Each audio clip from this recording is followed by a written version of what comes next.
मेरी शादी जहाँ हुई थी वहाँ मेरी दो सालियाँ और थी, जिन्हें मैं आज पहली बार देखा था। क्योंकि रिश्ता जल्दी जल्दी में हुआ था, उन दोनों को देखकर तो मेरे होश उड़ गए थे। दोनों ही बहुत ज़्यादा हसीन और खूबसूरत थी। खूबसूरत तो मेरी बीवी भी थी, लेकिन अपनी दोनों बहनों से कम थी। विदाई से पहले दूध पिलाई की रस्म पर दोनों ही मुझे घेर के बैठी हुई थी और हुस्न में एक से एक बढ़कर एक थी। मैं कुछ देर देखता ही रह गया उन दोनों के सामने। मुझे अपनी बीवी कम हसीन लगने लगी थी, क्योंकि इसकी रंगत अपनी दोनों बहनों से कम थी। अपनी सालियों के मुलायम हाथों में मुझे अपना हाथ बहुत अच्छा लग रहा था। दोनों मेरा हाथ पकड़े अपनी दूध पिलाई की सगुन मांग रही थी, जो कि मेरी हैसियत से तो बहुत ही ज़्यादा बाहर था। मैंने कहा कि मैं ऐसी रस्म को नहीं मानता हूँ। 5,000 लेने हैं तो ले लो, वरना फिर मैं यह भी अपनी जेब में वापस रख लूँगा। हंसी मजाक का दौर चल रहा था, लेकिन मेरे ससुर ने आकर मेरी ही बात को पहले रखा। मेरी सालियों के 5,000 को लेकर मुंह बने हुए थे। बहरहाल विदाई हो चुकी थी। मैं कुछ दिल फेंक किस्म का इंसान था। बीबी के साथ साथ मेरा दिल अपने दोनों सालियों पर भी आ चुका था, जो कम उम्र होने के साथ साथ बहुत ज़्यादा हसीन भी थी। मेरे बाबा बड़े भाई के साथ देश से बाहर रहते थे। मेरी शादी के कुछ दिन बाद ही वापस जा चुके थे। मैं और मेरी बीवी अकेले ही इस घर में रहते थे। बहुत जल्द मेरी बीवी ने सारे काम करके अपने ऊपर ले लिए थे। हालांकि शुरू के दिनों में इंसान को बीवी के साथ रहना बहुत अच्छा लगता है, लेकिन मेरा मिजाज कुछ और था। मुझे औरतों में तब तक ही महसूस होती है जब तक वो मुझसे दूर होती थी। जब वो मेरे पास आ जाती, मेरे लिए बेमतलब हो जाती। किरण मुझे बस शादी के दिन अच्छी लगी थी। इसके बाद मेरी रंगीन दुनिया मुझे घर पर चैन से रहने ही नहीं देती थी। जहाँ मुझे खूबसूरत लड़कियाँ नजर आती थी, मेरी राल टपकने लगती थी। मेरी आंखों में मेरी हसीन सालियाँ खटकने लगी थी। मेरी शादी को बस एक हफ्ता गुजरा था कि मैं किरण से कहा कि चलो आओ तुम्हारी माँ के घर चलते हैं। तुम्हें भी तुम्हारी माँ और बहनों की याद आ रही होगी। मेरे ससुर बहुत शरीफ इंसान थे और उनको 3 ही बेटियां भी थी। बेटा कोई नहीं था, यह सुनकर किरण खुश हो गई। बड़े अच्छे से तैयार हुई थी और मैं इसके साथ अपने ससुराल पहुंच गया था। अचानक हमें देखकर मेरी सास बौखला सी गई थी। कहने लगी, बेटा बता कर आते, मैं खाने का कुछ इंतजाम भी कर लेती। मैंने कहा, नहीं नहीं, आपको परेशान होने की ज़रूरत नहीं है। मैं कोई गैर थोड़ी हूँ, मैं तो आपका अपना ही बेटा हूँ। सास तो मेरी इतनी सी बात पर ही मुझ पर फिदा होने लगी। कहने लगी, मैं तो बड़ी खुशनसीब हूँ कि मुझे बेटों जैसा दामाद मिला है। मैंने कहा, अगर आप मुझे बेटा समझती हैं तो घर में जो पका है बस वही सामने रख दें, मैं खामोशी से खा लूँगा। लेकिन बाज़ार से मेरे लिए कुछ भी स्पेशल मत मंगवाइएगा। लेकिन फिर भी मेरे ससुर बाज़ार से मेरे लिए शाही पनीर लेकर आ गए और गाजर का हलवा भी साथ में था। मेरी सास ने दाल बनाई थी, वो भी गरम करके रख दी। मैंने खाना बहुत अच्छे से खाया था। मेरी दोनों सालियाँ मेरे सामने बैठी हुई थी। कह रही थी, जीजू आपने पनीर तो खाया ही नहीं। हमारे घर के पास बहुत मज़े का पनीर मिलता है, आप खाएंगे? मैं उनके मीठे लहजे में ही खोने लगा। बाहर खाना बड़े अच्छे माहौल में खाया था। फिर मैं बड़ी तसल्ली से ड्राइंग रूम के सोफे पर जाकर बैठ गया था। मेरा वापस जाने का कोई इरादा ना था, इसीलिए अपनी सालियों से कहने लगा, जाओ लूडो लेकर आओ, मिलकर खेलते हैं। मेरे सास ससुर थके हुए थे, इसीलिए कुछ देर हमारे पास बैठे थे, फिर अपने कमरे में चले गए। लूडो की महफिल जो जमाई तो रात के 2 बज गए थे। लूडो ही चला रहा। बहाने बहाने से मैं अपने पास बैठी साली के कभी कमर सहलाने लगता, कभी हंसते हुए उसके हसीन चेहरे पर चुटकी काट लेता। वो तीनों बहनों में से सबसे ज़्यादा खूबसूरत थी। वो मुझे शायद बड़ा भाई समझती थी, इसीलिए मेरी ऐसी हरकतों को ठीक से समझ नहीं पाई थी। इस दौरान किरण मुझे कई बार कह चुकी थी कि घर वापस नहीं जाना, मुझे नींद आ रही है, लेकिन मैं तो बात टाल देता। मैं कहता, किरण बस एक बार पायल को बता दो, फिर चलते हैं। इसी चक्कर में रात के 2 बज गए तो मैंने कहा कि अब तो घर जाना मुश्किल है, ऐसा करते हैं यहीं सो जाते हैं। मतलब ये था कि मेरी सास का घर छोटा था, बस 2 कमरे थे और एक ड्राइंग रूम था। एक कमरे में साथ साथ थे, दूसरे कमरे में मेरी दोनों सालियाँ। मजबूरन दोनों ने अपना कमरा हमें दे दिया। सुबह नाश्ता करके ही मैं अपने घर वापस लौटा था, लेकिन सालियों के हुस्न का जादू मेरे सर पर सवार हो चुका था। इसीलिए मैंने एक बार किरण से कहा कि देखो, यहाँ पर मेरा तो कोई रिश्तेदार नहीं है, तुम अकेले घर में बोर होती रहती हो, तो ऐसा किया करो कि अपनी बहनों को बुला लिया करो। तुम्हारा भी दिल लगा रहेगा। मैं चाहता था कि किसी न किसी तरह मेरी सालियाँ यहाँ रहने आ जाएं। मुझे लगा था कि किरण मेरी बात सुनकर खुशी से फूल ही नहीं समाएगी, लेकिन वो कहने लगी, मेरी बहन है, अपने घर में ही ठीक है, और मुझे तो घर के कामों से ही फुर्सत नहीं मिलती। मैं बिल्कुल भी बोर नहीं होती, बोर हो भी जाऊं तो टीवी देख लेती हूँ। मैं तो चाहता था किसी न किसी बहाने से मेरी कोई ना कोई साली यहाँ आए, ताकि उसके हुस्न से भी मैं भी कुछ मज़े लूँ। लेकिन जब मेरी बीवी सीधे तरीके से नहीं मानी, तो फिर मैं दूसरे तरीके इस्तेमाल करने लगा। एक बार छुट्टी का दिन था, मेरी बीवी ने कपड़े धोए और उन्हें फैलाने के लिए छत पर चली गई। मैं सीढ़ियों में सर्फ वाला पानी फेंक दिया। जैसे ही किरण खाली बाल्टी के लिए तेजी से सीढ़ियाँ उतरने लगी, तो उसका पैर बुरी तरह से फिसल गया और वो गिरती हुई आखिरी सीढ़ी तक आ पहुंची। मैं अपनी यह कार्यशैतानी करके फौरन से कमरे में चला गया था, ताकि मुझ पर किरण को शक न हो जाए। किरण को यही लगा कि शायद कपड़े धोने के दौरान अपनी वजह से गिरा है और वो फिसल कर गिर गई। बहरहाल किरण के चीखने चिल्लाने की आवाज़ पर मैं दौड़ता हुआ बाहर निकला था। देखा तो वह अपने पाँव पकड़े आखिरी सीढ़ी पर बैठी हुई रो रही थी। मैं फौरन से उसके पास आया, उसे सहारा देकर कमरे में ले गया। इसका पूरा पाँव नीला हो चुका था, हिलने से भी बेगानी थी। वो दर्द के मारे चीख ही चिल्ला रही थी, लेकिन मैं अपने मकसद में कामयाब होने पर दिल ही दिल में खुश हो रहा था। बहरहाल मैं इस अस्पताल ले गया। मेरी इच्छा के अनुसार उसकी हड्डी टूट चुकी थी, इसीलिए मैंने फ़ौरन से ये खबर अपने ससुराल में भी बता दी थी। मेरे सास ससुर के साथ दोनों सालियाँ भी घर पहुँची। किरण तो अपनी माँ के साथ गले लगाकर रो रही थी। मेरी सास कहने लगी, बेटा तुम कहो तो मैं किरण को अपने साथ अपने घर ले जाती हूँ, ताकि हम इसकी देखभाल कर लें। मैंने कहा, यह तो मुमकिन नहीं है, मैं अकेले घर में किरण के बगैर तो रह नहीं सकता।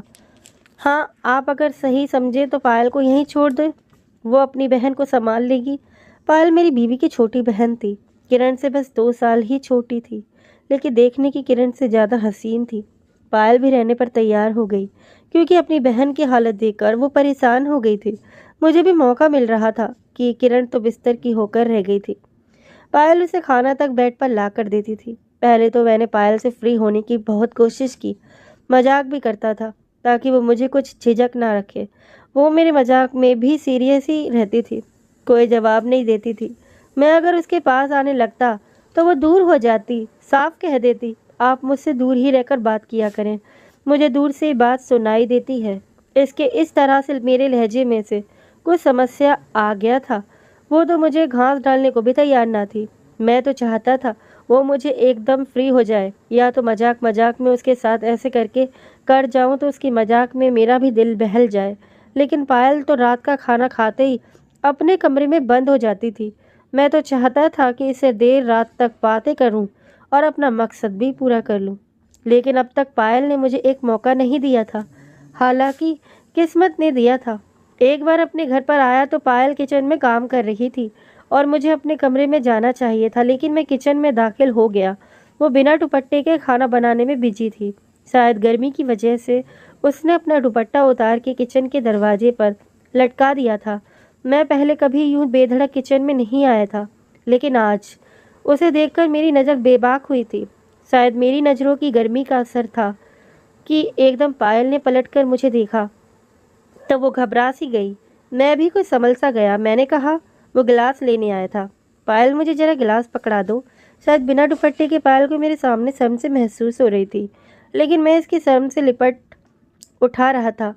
उसने शीशे का गिलास लिया और मेरी तरफ बढ़ा दिया, और दूसरे हाथ से दरवाजे से अपना दुपट्टा उतार कर खुद पर ओढ़ने लगी। मैंने इसके हाथ से गिलास पकड़ते हुए इसका हाथ भी पकड़ लिया। मेरी हरकत पर वो मुझे हैरत से देखने लगी। मैं भी 4 दिन से शराफत दिखाकर तंग आ चुका था। अब मैं अपनी बीवी को पाऊं, इसीलिए तो नहीं तोड़ा था कि मैं अपनी साली आधी घरवाली की बस शक्ल ही देखता रहूं। जब मैं इसका हाथ नहीं छोड़ा तो वह मुझे ऐसे लहजे में बोली, कहने लगी, अमन भाई मेरा हाथ छोड़ो।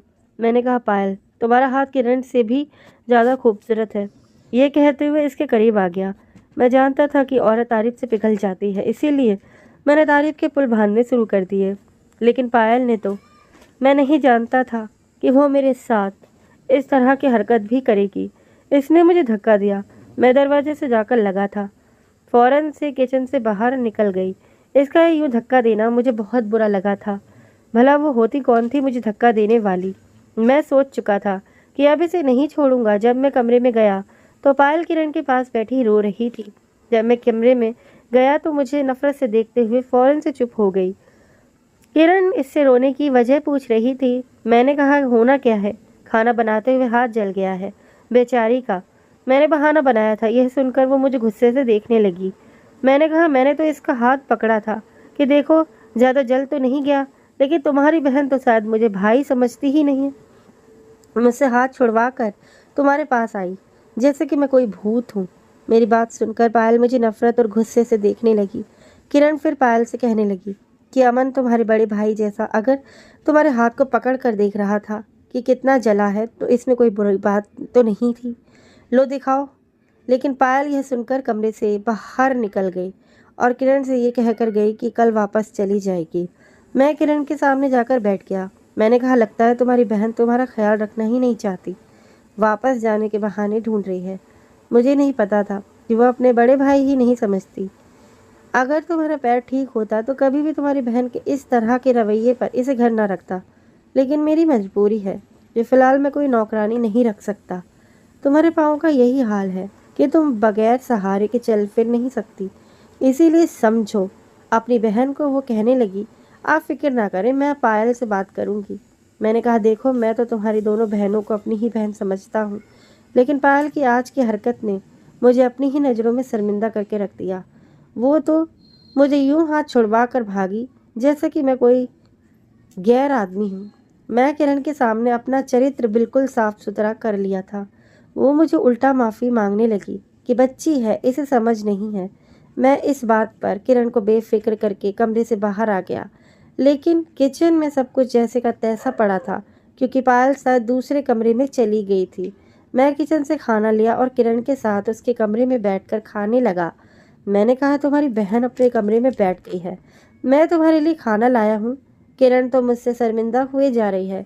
खाना खाने के बाद मैं किरण को दवाई खिलाई और उसमें मैंने एक नींद की गोली भी मिला दी, जिसे खाते ही किरण गहरी नींद सो चुकी थी। जब मैंने देखा कि अब किरण उठने वाली नहीं है तो मैं अपने कमरे में से बाहर निकल आया। सामने कमरे का दरवाज़ा लॉक था। मैंने दरवाजे पर दस्तक दिया और कहा कि पायल, किरण की तबीयत बहुत ज़्यादा ख़राब हो गई है, वो तुम्हें बुला रही है। मैं झूठ बोला था, क्योंकि मैं जानता था कि अगर मैं वैसे दरवाज़ा खटखटाऊंगा तो वो कभी नहीं खोलेगी।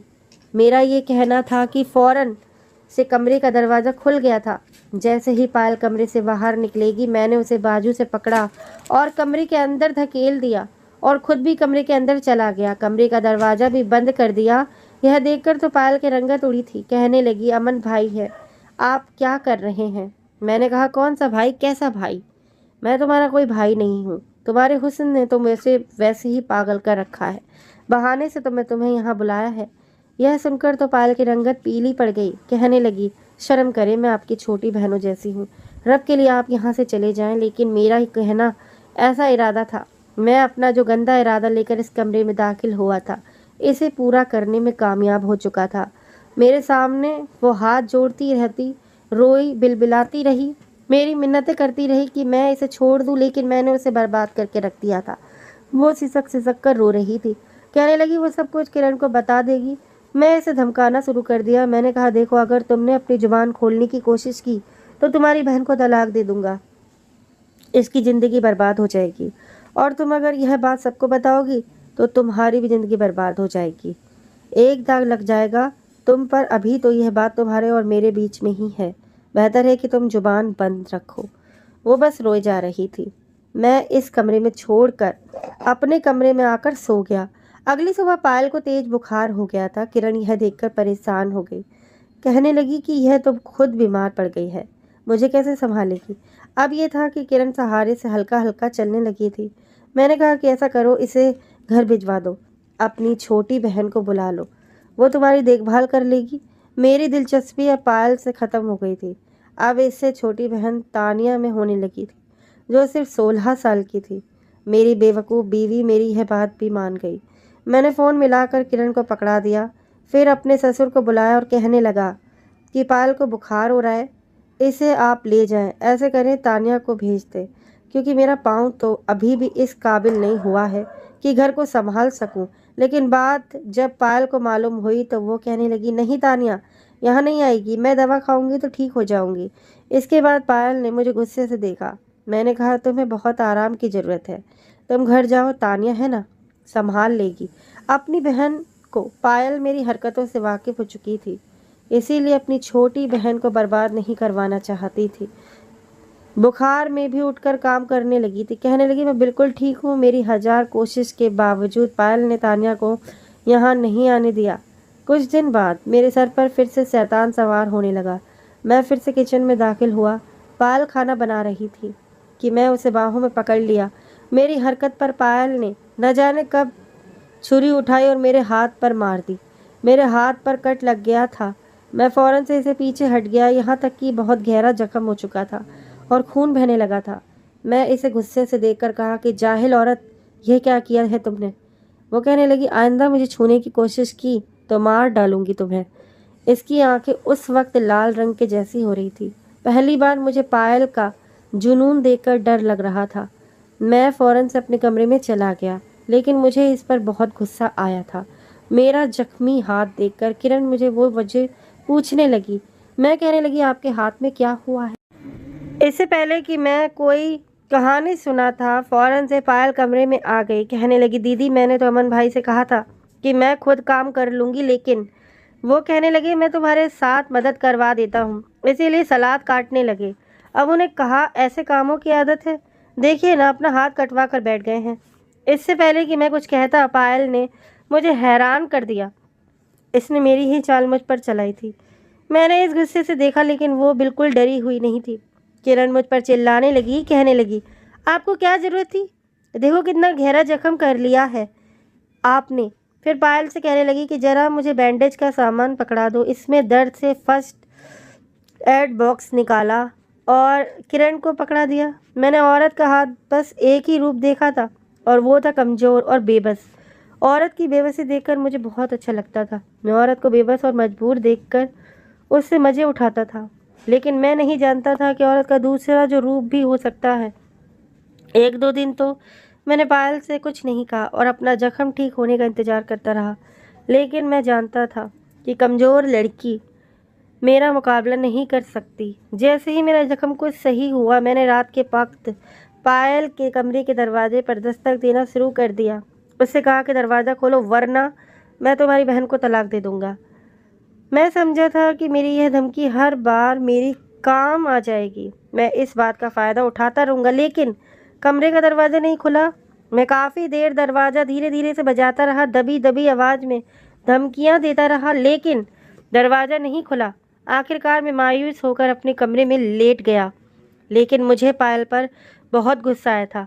सुबह उठा तो मैं किरण से कहा कि काफ़ी दिन से पायल घर संभाल रही है, बेचारी थक गई होगी, इसको घर भेज दे, तानिया को बुला लो।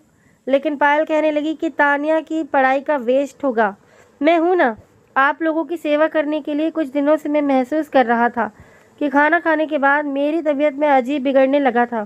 खाना खाते ही मुझ पर एक बेचैनी होने लगी थी। मैं लेट तो जाता था, लेकिन नींद आंखों में नहीं आती थी। अपनी इस कैफियत से तंग आकर मैं करीबी एक क्लिनिक में चला गया।